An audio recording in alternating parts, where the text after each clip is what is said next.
नमस्कार, आप देख रहे हैं स्वरागिलाल न्यूज चैनल का उत्तराखंड बुलेटिन और मैं हूं आपके साथ उन्जिला फातिमा। आइए नजर डालते हैं आज की फटाफट खबरों पर। केंद्रीय मंत्री शांतनु ठाकुर ने जनसभा को किया संबोधित। बुर्रारानी स्थित द्वारका फार्म हाउस में हुई भाजपाइयों की एक जनसभा आयोजित। ईद के मौके पर नमाज पढ़ने जा रहे युवक को लाठी डंडे से पीटने का मुकदमा दर्ज। उत्तराखंड में लोकसभा चुनाव को लेकर जिला प्रशासन और पुलिस प्रशासन ने तैयारी की पुख्ता। लोकसभा चुनाव के पहले चरण में मतदान के लिए चुनाव आयोग ने किया मतदाता शपथ ग्रहण समारोह का आयोजन। रामनगर कोतवाली पुलिस ने प्रतिबंधित नशे के इंजेक्शनों के साथ एक तस्कर को किया गिरफ्तार। रामनगर में लोकसभा चुनाव को लेकर बॉर्डरों पर की जा रही वाहनों की चेकिंग। बसों और 250 से अधिक छोटी गाड़ियों से पोलिंग पार्टी होगी रवाना। जीपीएस से लैस की गई गाड़ियां। हल्द्वानी में समाज सेवी योगेश जोशी ने सैकड़ों साथियों के साथ थामा कांग्रेस का हाथ। निर्वाचन विभाग ने पूरी की चुनाव की सभी तैयारियां। हल्द्वानी के युवाओं ने कराटे में दिखाया अपना जौहर। अल्मोड़ा में शुरू हुआ अग्निशमन सेवा सप्ताह। पूर्व कैबिनेट मंत्री ने कांग्रेस प्रत्याशी के पक्ष में किया धुआंधार प्रचार। ग्रामीणों ने सड़क पर डामरीकरण की मांग को लेकर चुनाव बहिष्कार का किया ऐलान। फायर विभाग के अग्निशमन सेवा सप्ताह का हुआ शुभारंभ। मतदान प्रतिशत बढ़ाने के लिए स्वीप टीम ने मतदाताओं को किया जागरूक। चंपावत में मतदान कार्मिकों ने किया मतदान। अटक कर लोहाघाट पहुंची बच्ची को पुलिस ने परिजनों से मिलवाया। अब वक्त हो चला है खबरों को विस्तार से जानने का। लोकसभा चुनाव का मतदान 19 अप्रैल को होने जा रहा है, जिसको लेकर राजनीतिक पार्टियों ने अपना पूरा दम लगाया हुआ है। ऐसे में केंद्रीय मंत्री शांतनु ठाकुर ने जनसभा को संबोधित करते हुए कहा कि नैनीताल उधम सिंह नगर क्षेत्र के प्रत्याशी अजय भट्ट ने अपनी लोकसभा क्षेत्र में ऐसे बड़े बड़े अनेकों कार्य किए हैं जिसका लाभ यहाँ की जनता को मिला है।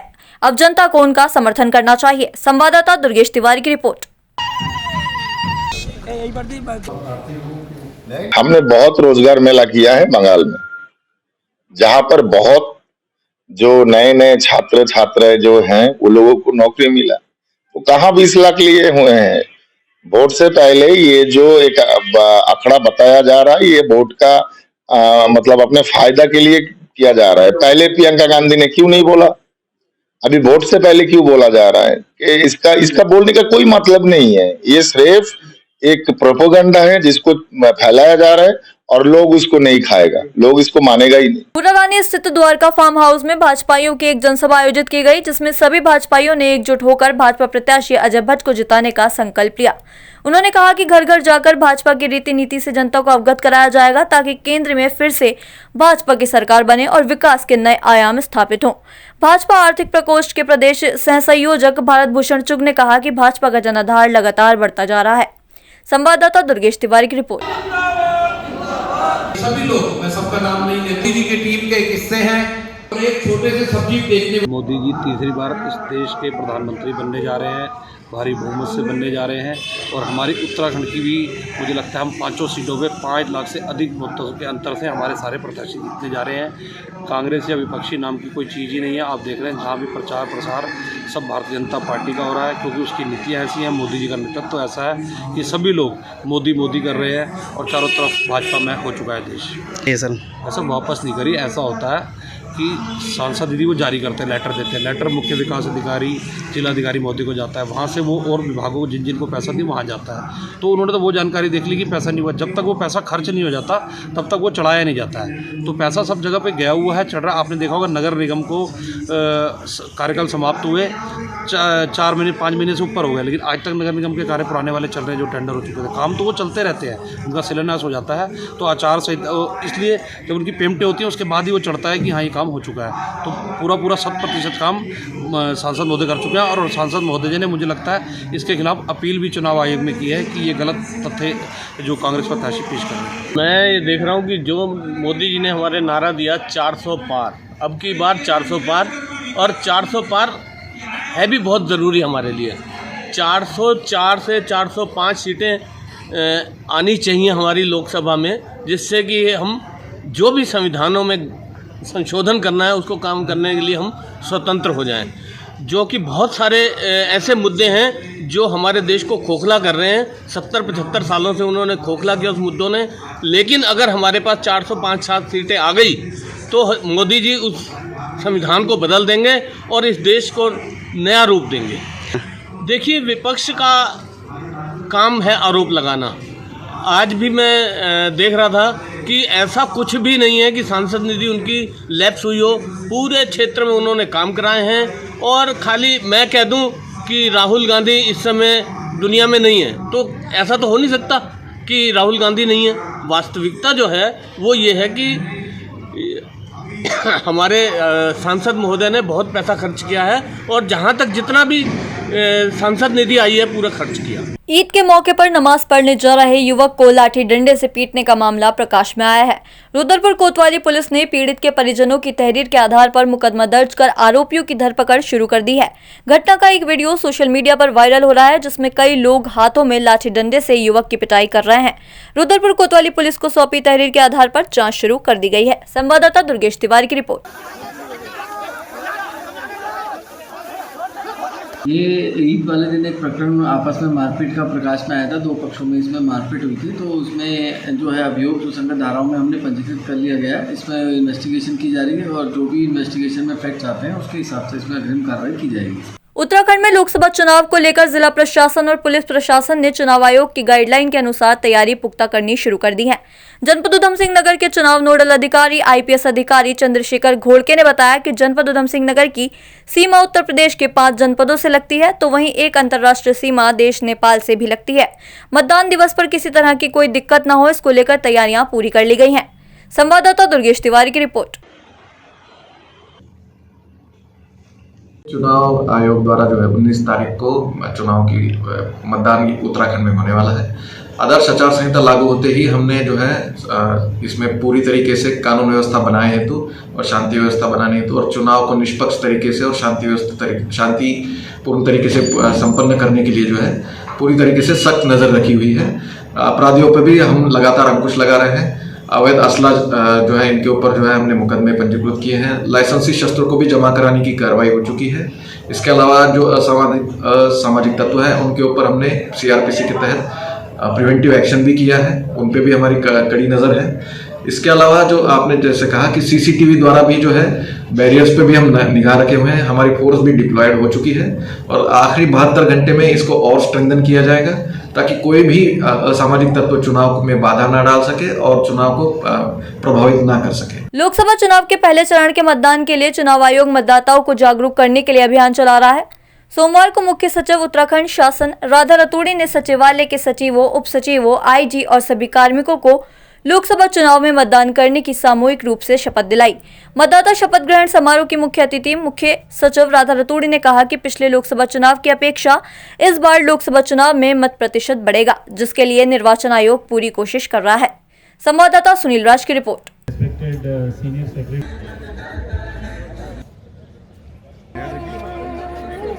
निश्चित रूप से इस बार हमारे जो CEO हैं पुरुषोत्तम साहब की नेतृत्व में जो इलेक्शन की टीम लगी हुई है, बहुत इनोवेटिव कार्यक्रम सभी ज़िलों में हो रहे हैं। सभी मतदाता बहुत उत्साह से वोट डालने के लिए अपना संकल्प ले रहे हैं, तो निश्चित रूप से वोट परसेंटेज बढ़ेगा। रामनगर कोतवाली पुलिस ने प्रतिबंधित नशे के इंजेक्शनों के साथ एक आरोपी को गिरफ्तार कर उसे जेल भेजने की कार्रवाई की है। घटना के संबंध में जानकारी देते हुए कोतवाल अरुण कुमार सैनी ने बताया कि रविवार की शाम पुलिस द्वारा चलाए गए चेकिंग अभियान के दौरान ऊट पड़ाव के पास से एक अभियुक्त को 15 प्रतिबंधित नशीले इंजेक्शनों के साथ गिरफ्तार किया गया है। संवाददाता राजीव अग्रवाल की रिपोर्ट। आज थाना रामनगर पुलिस द्वारा खताड़ी क्षेत्र में मुखबिर की सूचना पर एक व्यक्ति को 15 नशे के इंजेक्शन के साथ गिरफ्तार किया गया है। व्यक्ति के विरुद्ध अभियोग पंजीकृत कर माननीय न्यायालय जेल भेजा रहा है। लोकसभा चुनाव 2024 के प्रथम चरण में उत्तराखंड की 5 लोकसभा सीटों के लिए 19 अप्रैल को मतदान किया जाएगा। चुनाव शांतिपूर्ण ढंग से संपन्न कराने के साथ ही ज्यादा से ज्यादा मतदान कराने को लेकर चुनाव आयोग पूरी तरह मुस्तैदी के साथ जुटा हुआ है। तो वहीं इस चुनाव को लेकर रामनगर कोतवाली के अंतर्गत स्थित हल्द्वां, मोहान, मालधनचौड़ स्थित बॉर्डरों पर FST पुलिस एवं ITBP के जवानों के साथ ही कर्मचारियों द्वारा यहां से गुजरने वाले सभी वाहनों की सघन चेकिंग की जा रही है। संवाददाता राजीव अग्रवाल की रिपोर्ट। देखिए, इलेक्शन बहुत पास आ गए हैं, इसलिए हमारे द्वारा जो है लगातार डे फर्स्ट से ही हमारे द्वारा बॉर्डर पर चेकिंग की जा रही है। हमारे यहाँ SST और FST द्वारा लगातार सघन चेकिंग की जा रही है। रामनगर थाना क्षेत्र में मालधन, पीरू मदारा और मोहन पर SST द्वारा 24 घंटे पैरामिलिट्री की हेल्प से लगातार चेकिंग की जा रही है। 19 अप्रैल को उत्तराखंड में लोकसभा के मतदान होने हैं। मतदान से पहले सभी जिलों के जिला निर्वाचन अधिकारी चुनाव को संपन्न कराने की तैयारियों में जुटे हुए हैं। इसके मद्देनजर 17 और 18 अप्रैल को निर्वाचन से जुड़े पोलिंग पार्टियों को रवाना किया जाएगा। इसको देखते हुए परिवहन विभाग ने सभी व्यवस्थाएं पूरी कर ली हैं। संभागीय परिवहन अधिकारी संदीप सैनी ने बताया कि पोलिंग पार्टियों के लिए 300 से अधिक बसें और 250 से अधिक छोटी गाड़ियों को तैयार किया गया है, जिन्हें जीपीएस से लैस किया गया है। संवाददाता दीपक अधिकारी की रिपोर्ट। देखिए 19 तारीख को जो है वर्तमान में आदर्श चुनाव लागू है यहाँ पर, तो 19 तारीख को पोलिंग है, जिसके लिए इस समय वाहनों का अधिग्रहण की कार्रवाई चल रही है। अभी सूचना मिली है पुलिस लाइन से कि उनके द्वारा कहा गया है कि 12 जो हैं बसें हमको 12 तारीख को उपलब्ध कराया जाए। तो उसके लिए अभी फ़िलहाल छोटी बसों का, जिनकी क्षमता लगभग 28 से 30 सीट की होती है, उनके अधिग्रहण की कार्रवाई चल रही है, जो कि हमको 12 तारीख को पुलिस लाइन में उपलब्ध करानी है। बिल्कुल देखा जा रहा है, यदि इस अधिग्रहण की कार्रवाई के दौरान यदि हमको कोई ऐसी गाड़ी भी मिलती है जो कि जिसके कुछ प्रपत्रों में कमी होगी या वाहनों में ओवरलोडिंग होगी या पब्लिक वाली जो गाड़ियाँ होती है जिनमें सवारी अधिक बैठी होती हैं, अगर वो भी मिल रही है तो उनको भी चेक किया जा रहा है और उनके विरुद्ध भी नियमानुसार प्रवर्तन की कार्रवाई करी जा रही है। लोकसभा चुनाव के लिए हमारी तरफ से पूरी तैयारी की जा चुकी है और इसमें लगभग 300 से ऊपर जो हमारी बसें हैं और 250 से ऊपर जो गाड़ियाँ पोलिंग पार्टी के मूवमेंट के लिए चाहिए हमारे द्वारा अधिगत कर ली गई हैं। और कल भीमताल का जो P-2 का मूवमेंट है उसके लिए हमने कुछ गाड़ियाँ बुलाई हैं, जिसमें 57 पार्टियों का मूवमेंट होना है। और जीपीएस लगाने का कार्य जो है लगभग 200 गाड़ियों में पूरा हो चुका है, क्योंकि इसमें सभी गाड़ियों पर इस बार जिसमें पोलिंग पार्टी का मूवमेंट होगा, जो ईवीएम लेके जाएंगी, उन सभी में जीपीएस अनिवार्य रूप से लगेगा। सर इसमें हमारा ओवर स्पीड के लिए जो इंटरसेप्टर टीम्स हैं वो चेकिंग अभियान में पार्ट ले रही हैं, लेकिन चुनाव के तहत थोड़ा सा काम हमारा प्रभावित हो रहा है। लेकिन अभी 2-4 दिन बाद जैसे चुनाव की प्रक्रिया पूरी हो जाती है, फिर से हमारी टीम सभी इस पे एक्सीडेंट को रोकने के लिए पूरा प्रयास करेंगे। चाहे तो एक साथ होनी चाहिए, सब लोग एक साथ बैठना ही नहीं चाहते। पापा ट्राई दिस। लो सब लपक लिए।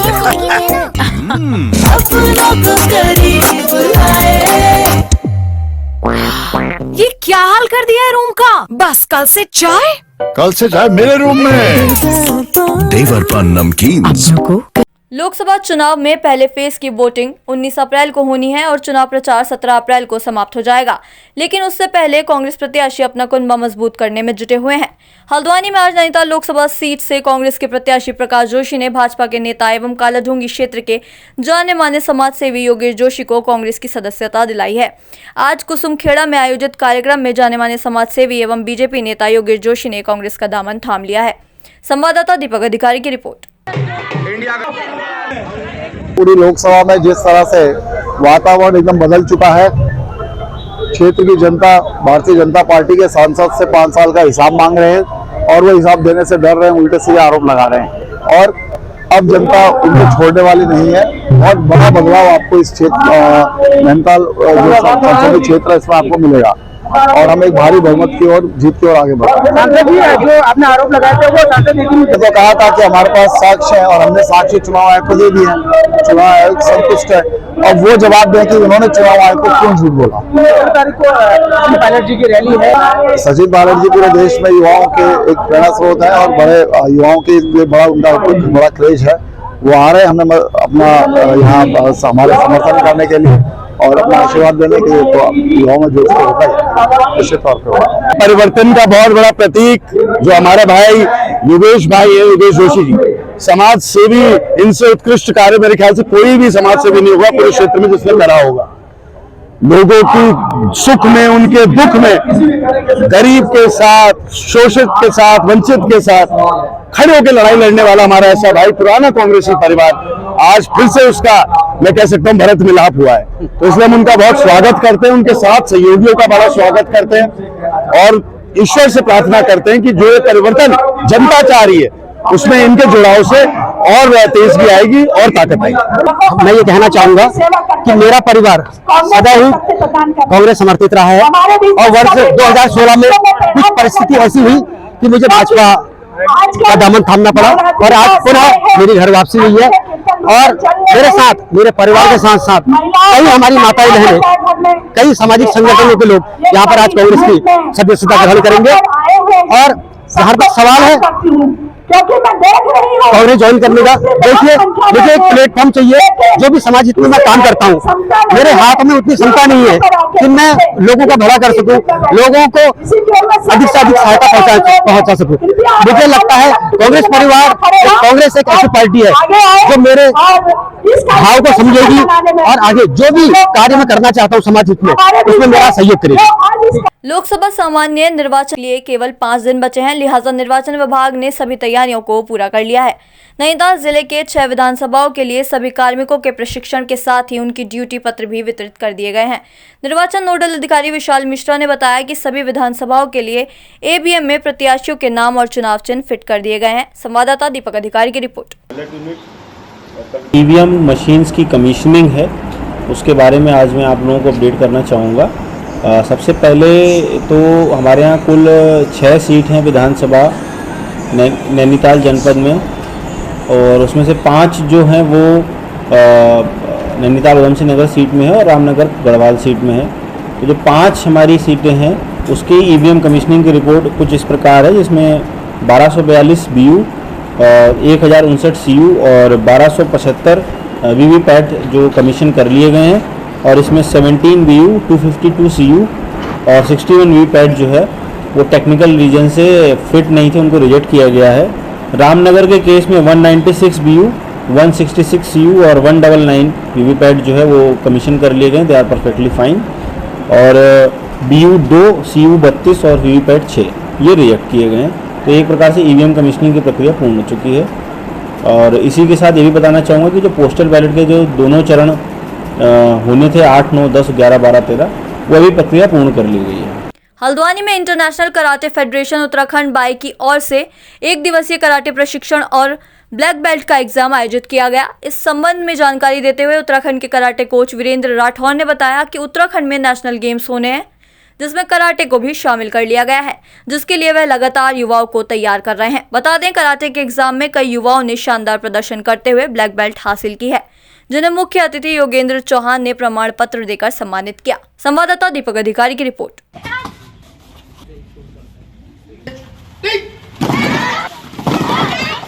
वैंकूवर से यहाँ पे आया हूँ, बच्चों को स्पेशली खेलोगे इंडिया बढ़ेगा इंडिया जो प्रधानमंत्री जी का सपना, उसके तहत बच्चों को ट्रेनिंग के नए नए गुर सिखाने के लिए यहाँ पे आया हूँ।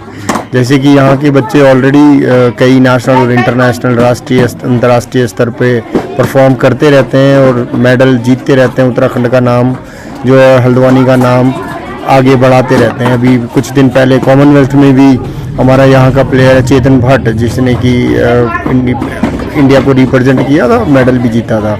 मैं इसी प्रधानमंत्री के सपने को साकार करने के लिए, आगे बढ़ाने के लिए थोड़ा सा उसमें अपना एक जो है भागीदारी करने के लिए आया और बच्चों को आगे नई नई टेक्निक कराटे की सिखाने के लिए आया। सर जो हमारे सर हैं सेंसाई, तो वो हमारे लिए बहुत मेहनत करते हैं और हम चाहते हैं कि हम उनके द्वारा जो सिखाई गई ट्रेनिंग है उससे हम खेलो इंडिया में मेडल ला सके और हम अपने प्रधानमंत्री जी का नाम रोशन कर सके। और हम चाहते हैं कि हमारे सर भी हैं जो कोच वीरेंद्र सर, वो भी हमें बहुत अच्छी ट्रेनिंग देते हैं और हम उनका नाम भी रोशन करना चाहते हैं। और हम चाहते हैं कि हम प्रधानमंत्री जी का नाम रोशन करें, हम अपने देश का नाम भी रोशन करें कि हम गोल्ड लाएँ बहुत खेलो इंडिया में। सर हमारी कोशिश ये है कि माननीय प्रधानमंत्री जी का बच्चे सपना पूरा करें, जिससे कार्यक्रम चल रहे खेलो इंडिया, खेल महाकुंभ गवर्नमेंट द्वारा चलाई जा रही स्कीम में हमारे बच्चे बढ़ चढ़ के प्रतिभाग कर रहे हैं और बच्चों का रुझान अब खेल की तरफ बढ़ रहा है। अब पहले जैसा नहीं आता उनके पढ़ेंगे लिखेंगे तभी नवाब बनेंगे, अब तो पढ़ेंगे लिखेंगे बनेंगे स्टार का नारा चल रहा है। तो हमारे जो बच्चे हैं खासकर लड़कियां आगे चल के बहुत अच्छा प्रमोशन कर रही हैं अंतर्राष्ट्रीय लेवल पे, राष्ट्रीय लेवल पे, और अपने राज्य का नाम रोशन कर रही हैं, मेडल लेके आ रही हैं। तो कल के दिन खेलो इंडिया के जो प्रोग्राम चल रहा है माननीय मोदी जी का, तो हर घर में खेल होगा।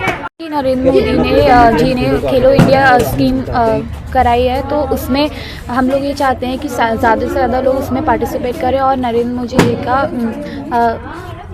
सपना पूरा करें। सब लोग करेंगे आप सब लोगों को इसमें कराटे में एक सेल्फ डिफेंस के लिए यूज़ होता है, तो सब लोग को इसमें पार्टिसिपेट करना चाहिए ताकि इसमें ज़्यादा इम्पोर्टेंट गर्ल्स को भी पार्टिसिपेट करना चाहिए ताकि ये सेल्फ डिफेंस अपना कर सकें। मेरा सपना यही है कि हमारे जो ऑनरेबल प्राइम मिनिस्टर सर हैं वो हमारे खेलों को बढ़ावा देने के लिए इतनी सारी योजनाएं लाते हैं, जिसकी खेलो इंडिया प्रोग्राम। और हमारा बस यही है कि हमें इसमें बढ़ना है और उनका सपना पूरा करना है। अब जैसे कि उत्तराखंड में ये जो 38वां नेशनल गेम्स हो रहे हैं, उसमें हम चाहते हैं कि हम पार्टिसिपेट करें और हमारे उत्तराखंड का ही नहीं बल्कि हमारे पूरे भारत का नाम रोशन करें, क्योंकि हमारे प्राइम मिनिस्टर सर इतना सब कुछ कर रहे हैं हमारे लिए। और मैं चाहूँगी कि जिस तरह न्यू स्कीम्स आ रही हैं उस तरह नई नई स्कीम्स और आएँ, ताकि हर भारत का बच्चा अपनी पहचान बना सके, क्योंकि ज़रूरी नहीं है हर बच्चा पढ़ाई लिखाई करके ही अपना नाम या अपनी आइडेंटिटी बना सकता है। गेम्स भी बहुत ज़रूरी होते हैं हर बच्चे के लिए। फायर स्टेशन अल्मोड़ा व रानीखेत में अग्नि सुरक्षा जागरूकता अभियान शुरू किया गया है। इस दौरान एसएसपी अल्मोड़ा ने शहीद अग्निशमन कर्मियों को श्रद्धांजलि अर्पित कर तत्पश्चात शहीदों को याद करते हुए 2 मिनट का मौन धारण किया और अग्नि सुरक्षा प्रचार वाहनों को हरी झंडी दिखाकर रवाना किया। संवाददाता हेमंत मेहरा की रिपोर्ट।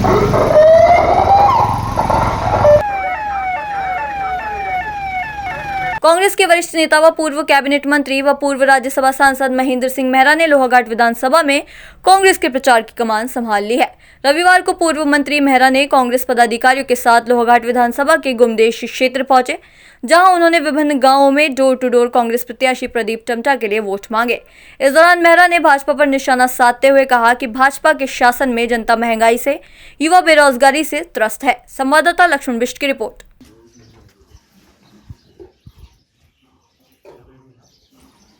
लोहाघाट विधानसभा के रेगरू क्षेत्र के आगारचाक ग्राम सभा के ग्रामीणों ने लोकसभा चुनाव 2024 बहिष्कार का ऐलान कर दिया है।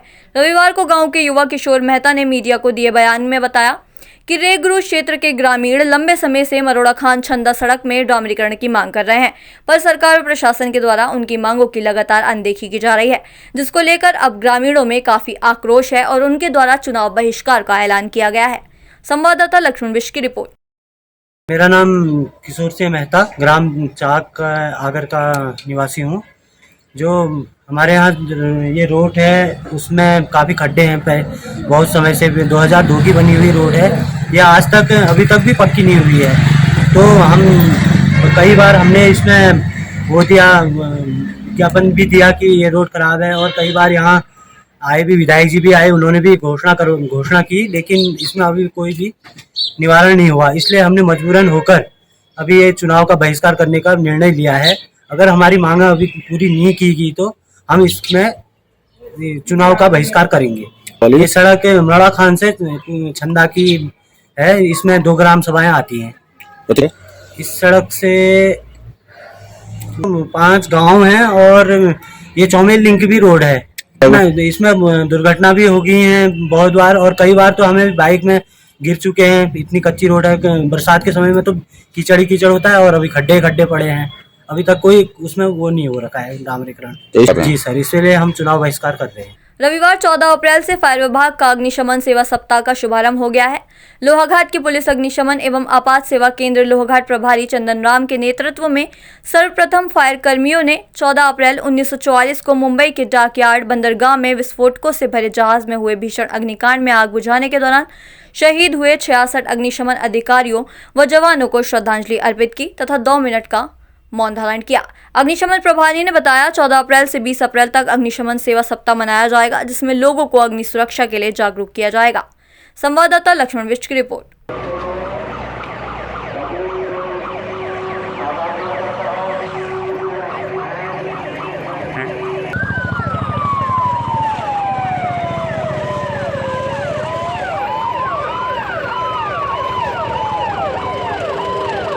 चंपावत जिले में स्वीप टीम जिला निर्वाचन अधिकारी नवनीत पांडे के निर्देश में 19 अप्रैल को होने वाले लोकसभा चुनाव में 75% मतदान करवाने के लक्ष्य को लेकर चल रही है। इसी क्रम में आज जिले के बाराकोट ब्लॉक के स्वीप टीम प्रभारी आरपी कलाकोटी के नेतृत्व में स्वीप टीम ने बाराकोट ब्लॉक के दूरस्थ मित्रोली, ओखलंज आदि ग्राम सभा में मतदाताओं को मतदान के लिए जागरूक किया। संवाददाता लक्ष्मण बिष्ट की रिपोर्ट। का जो हमारा उद्देश्य है कि मतदाताओं को प्रेरित करना कि आगामी लोकसभा का चुनाव 2024 सर, हम भारत निर्वाचन आयोग की ओर से पूरे जनपद में चारों विकासखंडों के लिए स्वीप टीम के प्रभारियों को नियुक्त किया गया है। मैं विकासखंड बाराकोट का स्वीप टीम का प्रभारी हूँ, और विगत 1.5 माह से हम 4 लोग उसमें लगे हुए हैं। इवन जो बहुत दूरस्थ गांव हमारा सील बरुड़ी का गांव था, उस गांव तक भी हमारी पहुंच हुई, गांव के लोगों को हमने वहाँ पे डोर टू डोर जाकर के एकत्रित किया और उन्हें मत के अधिकार के बारे में उनको जागरूक करने का प्रयास किया। कई मतदाताओं से जब हमारी वार्ता होती थी तो उसमें ये बात निकल करके आती थी कि कुछ महिलाएं कहती थी कि सर हमारा ये वोट अगर हम नहीं देंगे तो उससे कोई बड़ा प्रभाव नहीं होने वाला है। तो उन लोगों को ये जागरूक करने का प्रयास किया है कि आपके एक एक मत का बहुत बड़ा उपयोग हो सकता है लोकतंत्र की मजबूती के लिए। इसलिए आप लोग इसको जरूर मतदान जो आगामी 19 अप्रैल को लोकसभा का निर्वाचन है, अपने नियरेस्ट बूथ में जाकर के आप अपने वोट को डालिए और अपने वोट को डालने के साथ साथ अन्य लोगों से भी वोट को डलवाने का प्रयास करेंगे। ये हम लोगों ने उनसे अपील की है और काफी मतदाता जागरूक हो रहे हैं इससे। लोकसभा सामान्य निर्वाचन 2024 के अंतर्गत निर्वाचन प्रक्रिया में तैनात प्रत्येक कार्मिक को मतदान का अवसर प्रदान करने हेतु विशेष व्यवस्था भारत निर्वाचन आयोग द्वारा की गई है। इसके लिए डाक मत पत्र तथा ईडीसी की सुविधा प्रदान की गई है। जनपद में तैनात ऐसे कार्मिक जो इस लोकसभा क्षेत्र के बाहर के मतदाता हैं, उनसे प्रारूप 12 में आवेदन भरवाया गया था, जिन्हें पोस्टल बैलेट से मतदान की सुविधा प्रदान की गई है, जिसके तहत जिले के दोनों विधानसभा अंतर्गत कुल 651 पोस्टल बैलेट जिले में प्राप्त हो गए हैं। ऐसे मतदाताओं को मतदान कराए जाने हेतु सहायक रिटर्निंग अधिकारी लोहाघाट तथा सहायक रिटर्निंग अधिकारी चंपावत के कार्यालयों, तहसील कार्यालयों में फेलिसिटेशन सेंटर बनाए गए हैं। संवाददाता लक्ष्मण बिष्ट की रिपोर्ट। इस संबंध में जितने भी हमारे निर्वाचन कार्मिक हैं जो कि अन्य किसी पार्लियामेंट्री कंस्टिट्यूंसी के मतदाता हैं, उनके लिए पोस्टल बैलेट की सुविधा बनाई गई थी। लगभग 650 पोस्टल बैलेट्स हमारे पास अन्य लोकसभाओं से प्राप्त हो चुके हैं। आज से हमने जो पोस्टल फैसिलिटेशन सेंटर है वो खोल दिया है।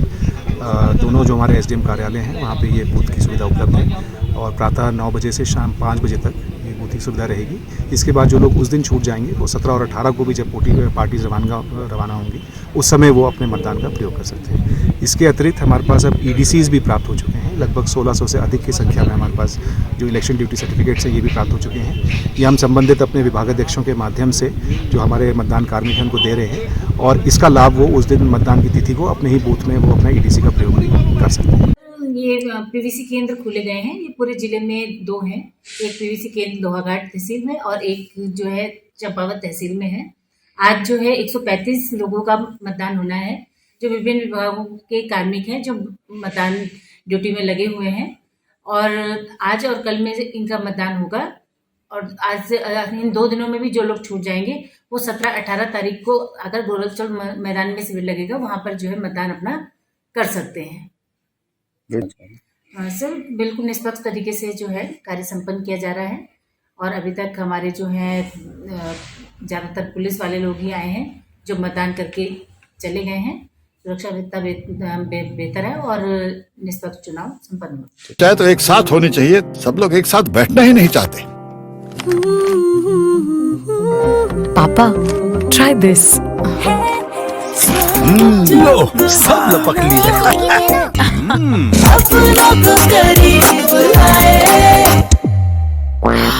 ये क्या हाल कर दिया है रूम का? बस कल से चाय मेरे रूम में। देवर पान नमकीन। सोमवार को लोहाघाट ब्लॉक के नेपाल सीमा से लगे डूंगबोरा गांव की कक्षा 2 में पढ़ने वाली छात्रा शिवानी भटककर 35 किलोमीटर दूर लोहाघाट बाजार पहुंच गईं। बच्ची को चौराहे पर अकेले रोते देख लोहाघाट थाने के यातायात कर्मी कांस्टेबल हेम मेहरा बच्ची को अपनी साथ ले गए।